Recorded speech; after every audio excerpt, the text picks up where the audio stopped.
Nosotros también vamos a votar a favor de esta reforma al artículo 21 por dos razones fundamentales. La primera, porque pone el acento, la reforma, en algo que es clave si queremos pacificar al país: la investigación de los delitos, y ahora lo voy a explicar. Y segundo, porque establece una coordinación bajo un mando civil. Esos son dos grandísimos aciertos de esta reforma: investigación bajo la coordinación de un mando civil. En los últimos 35 años hemos aprendido en México que desmantelar a las organizaciones criminales es lo que se requiere para pacificar, y que solo descabezar a las organizaciones criminales no solo no resuelve el problema, en muchos de los casos inclusive agrava el problema. Digo los últimos 35 porque fue en 1989, ustedes lo recordarán, cuando se detiene a Félix Gallardo, en ese entonces el líder del cártel de Guadalajara, por mucho la organización criminal más poderosa de la época. Solo descabezar a la organización criminal no resolvió problema alguno. Al contrario, del propio cártel de Guadalajara, de sus integrantes, surgió el de los Arellano Félix en Tijuana, el de, en aquel entonces, el Güero Palma y el Chapo en Sinaloa, el de Amado Carrillo, cártel de Juárez. Unos años después, en 2003, pasó exactamente lo mismo, pero en el noreste del país. Aquí está la senadora de Tamaulipas: detienen a Osiel Cárdenas, se desestabiliza el cártel del Golfo, y la consecuencia fue que se escinden los Zetas, en aquel entonces el brazo armado del cártel del Golfo, y durante una década hubo una violencia brutal, particularmente en Tamaulipas, por las pugnas entre lo que antes era la organización que encabezaba Osiel Cárdenas y su brazo armado, en este caso los Zetas. Ahora mismo en Sinaloa, agravado por otras circunstancias, pero estamos viendo la consecuencia de solamente descabezar una organización sin desmantelar la organización misma. ¿A qué diferencia? Pongo dos ejemplos concretos. El primero, la operación Trojan Shield, una operación conjunta entre la policía de Australia y el FBI. 3 años de investigación, por eso subrayo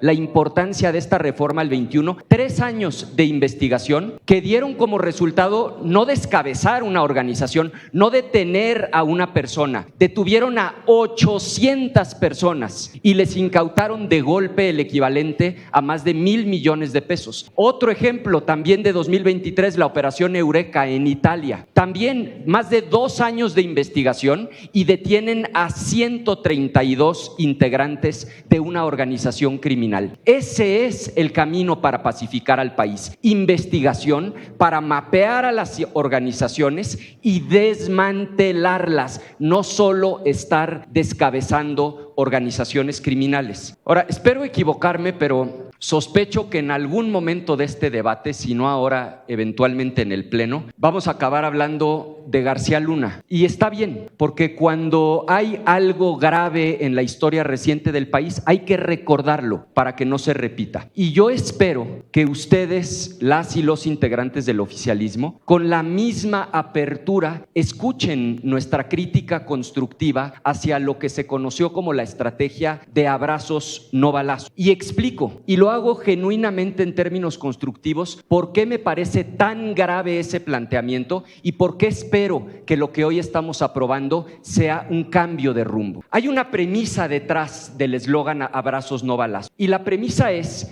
que cuando se le otorga el monopolio criminal a una organización en un territorio, efectivamente tiende a disminuir sobre todo la violencia homicida criminal, y lo hemos visto. Un buen ejemplo es Durango, durante muchísimos años controlado por el cártel de Sinaloa, tiende a bajar el homicidio, contrario a lo que por ejemplo pasa en Guanajuato, donde claramente se están disputando el cártel del Marro, Santa Rosa de Lima, con el cártel Jalisco Nueva Generación. Cuando hay monopolio criminal, efectivamente disminuye la violencia homicida. El problema es que se disparan dos cosas. Primero, se dispara la extorsión, porque con ese monopolio empiezan a actuar, y lo decía ahora mismo Gonzalo, en otros términos ciertamente, se empieza a disparar la extorsión porque la organización empieza a actuar literalmente como un gobierno paralelo, y entonces le ponen la pata en el pescuezo al que tiene la tlapalería, la tortillería, la ferretería, porque les cobran impuesto criminal, extorsión. Segundo, se disparan las desapariciones, porque terminan cooptando a las policías municipales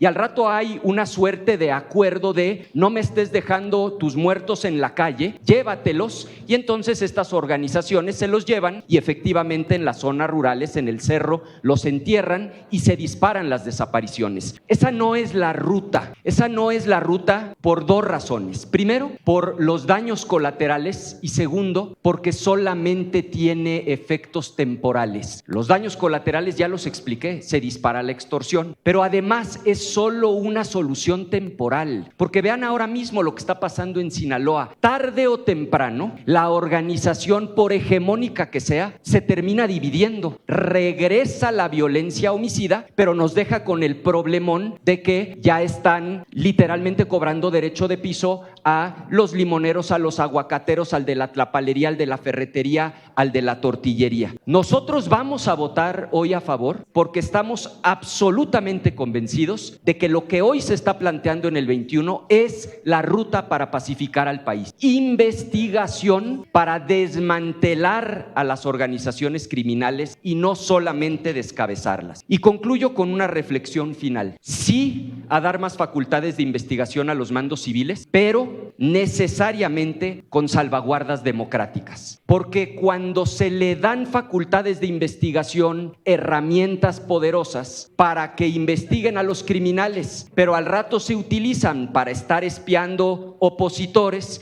para estar espiando periodistas, se distorsiona el objeto de la reforma. Y esta mala práctica no distingue colores. Acuérdense de Pegasus, aquí habemos varios que fuimos víctima de ese sistema de espionaje, y aún durante el sexenio anterior, hasta morenistas, no menciono nombres para no generar controversia, pero más de alguno de los que están aquí presentes en esta comisión, no solo en este Senado de la República, fueron víctimas de espionaje desde el gobierno. Entonces, sí a un mando civil, sí a facultades de investigación para desmantelar y sí también a que en la ley secundaria establezcamos salvaguardas democráticas para que el objetivo de la reforma se cumpla y sea pacificar al país. Por eso nuestro voto será a favor. Es cuanto, presidente. Gracias, Ricardo Anaya. Senador presidente, voy a hacer 3 comentarios a algunas participaciones que he escuchado con cuidado, con detenimiento, y después una reflexión. El primer comentario es a una intervención de la senadora Claudia Anaya, que nos sugiere una posible consulta a la Fiscalía General de la República. En el primer párrafo del artículo en comento, que es la reforma al artículo 21, se señala claramente en el texto vigente y se repite en el texto que se propone reformar que la conducción y mando que estarán bajo la conducción y mando de aquel en el ejercicio de esta función. Y ese aquel es el Ministerio Público, es la Fiscalía General de la República. Lo que yo logro observar es que tanto en el texto vigente como en el texto que se pretende reformar, faltó un esfuerzo adicional para mejorar la redacción. Aquí necesitamos ser más límpidos en las redacciones para que sean explícitas, porque estamos hablando de la Constitución, no estamos hablando de leyes secundarias. Una redacción constitucional siempre debe de ser breve y explícita. Y ya en la ley secundaria sí puede ser redacciones anchas, implícitas y explícitas. Segundo comentario, no a la más reciente intervención del senador Rolando Zapata, su primera intervención, que nos sugiere que Harfuch, el secretario de Ciudad Pública, se le empodera, pero no en el mando territorial. Más o menos así leí la intervención. En la reforma que se nos propone, sí dice claramente que la Secretaría del Ramo formulará la estrategia y coordinará y dirigirá esta estrategia, así como los programas, las políticas y las acciones respectivos, que según su servidor debería de decir acciones respectivas. Sin embargo, en el texto vigente dice respectivos, y en el texto que se pretende reformar también dice respectivos, acciones respectivas. Me parece que ahí la Secretaría de la Función Pública va a tener oportunidad de tener una participación clara también en la conducción, vamos a llamarle, de combate directo a las acciones delictivas. Mi tercera observación ahora es al senador Enrique Vargas. A ver, esto hay que manejarlo con bastante cuidado porque se están partidizando algunas reflexiones. Tengo en mis manos el estudio de la empresa Research Internacional que dirige Carlos Pena. Esta empresa no simpatiza con nosotros, con la 4T, y es quien le suministra de materiales sistematizados a Joaquín López Dóriga en Radio Fórmula. Este es el corte del jueves pasado, del día 7 de noviembre, y se publicó el viernes, pasado 8 de noviembre. Aquí viene claramente cómo el día jueves hubo 86 homicidios dolosos. Salta la atención que en Guanajuato fueron 16. O sea, estamos hablando del 19%. El siguiente estado fue Guerrero con 6, Estado de México con 6 y así sucesivamente. Muy bien.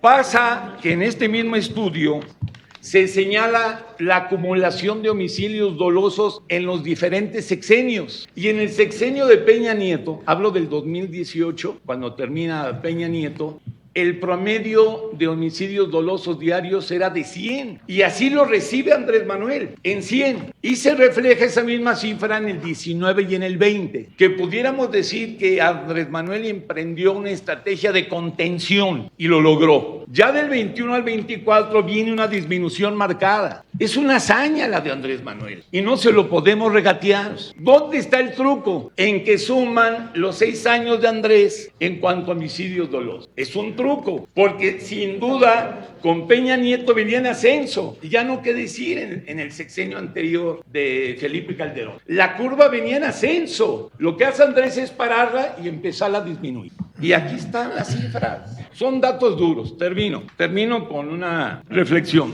Tenemos toda la confianza en la doctora Claudia Sheinbaum porque su estrategia es seguir atendiendo las causas y no solo los efectos. Ampliar la inteligencia y la investigación para destructurar los aparatos de los grupos violentos que se han convertido en una fábrica de sicarios, y la reforma al Poder Judicial. El problema principal de este país no es la inseguridad, es la impunidad. Es aquí donde opera el Poder Judicial podrido, que es el que suelta a los delincuentes que detienen las corporaciones de seguridad. Senador. Gracias. Gracias. He terminado. Gracias.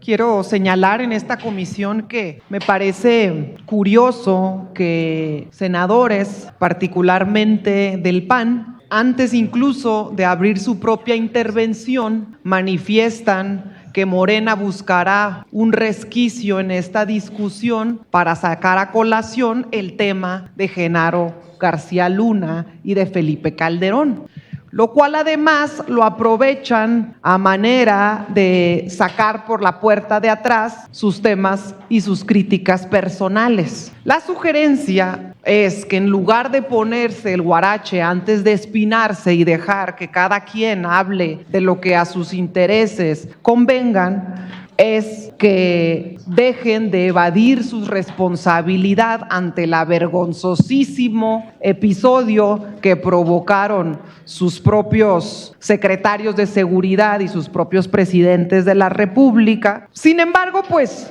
sin hablar más del vergonzosísimo episodio de Genaro García Luna, hablemos mejor entonces de Omar García Harfuch, quien junto con la presidenta Claudia Sheinbaum al frente de la jefatura de gobierno de la Ciudad de México lograron una reducción en los delitos de alto impacto de un 48%, feminicidios a la baja en un casi 40%, menos 70% del robo vehicular y menos 46% de homicidios dolosos, que recordemos que además esta es una facultad de los estados, una responsabilidad de los estados. Y por estas cifras exitosas de la excelente dupla entre la doctora Claudia y su secretario de Seguridad, Omar García Harfuch, es que tienen la confianza del pueblo de México.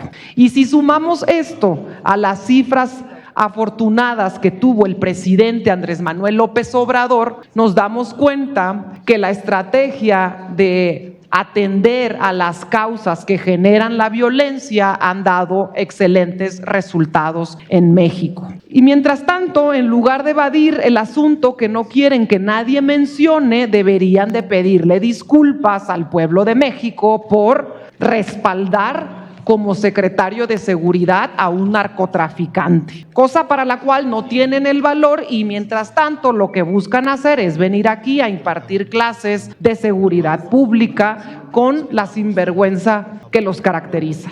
Cuando hablamos de seguridad, sin duda, independientemente de la arista que se tome en el complejísimo sistema de seguridad y tan amplio en México, hablamos finalmente del tema más importante para las familias de las y los mexicanos. Por ello, la presidenta Claudia Sheinbaum ha enfatizado enormemente en la necesidad de la coordinación entre la Secretaría de Seguridad y Protección Ciudadana, la Fiscalía General de la República, la Guardia Nacional, las policías locales y también del Poder Judicial. Porque de nada sirve que se integren correctamente los expedientes y que se acrediten de manera adecuada las pruebas constitutivas de delito si después llega el expediente a manos de un juzgador que a través de un amparo o por otra vía le otorga la libertad a un delincuente de cuello blanco.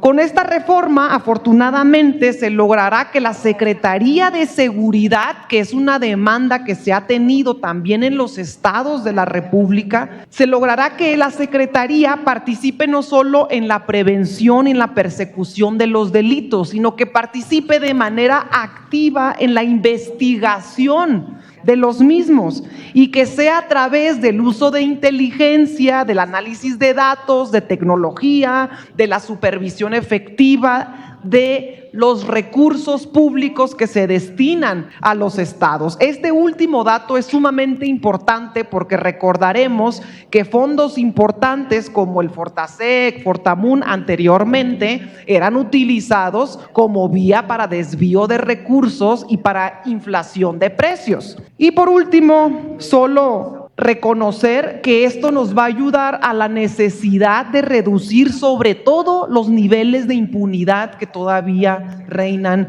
en nuestro país, y que para esta tarea es necesario el compromiso y la convicción de todas y todos los órganos de gobierno y servidores públicos. Es cuanto, y muchas gracias, presidente. Gracias, senadora Ramírez Padilla.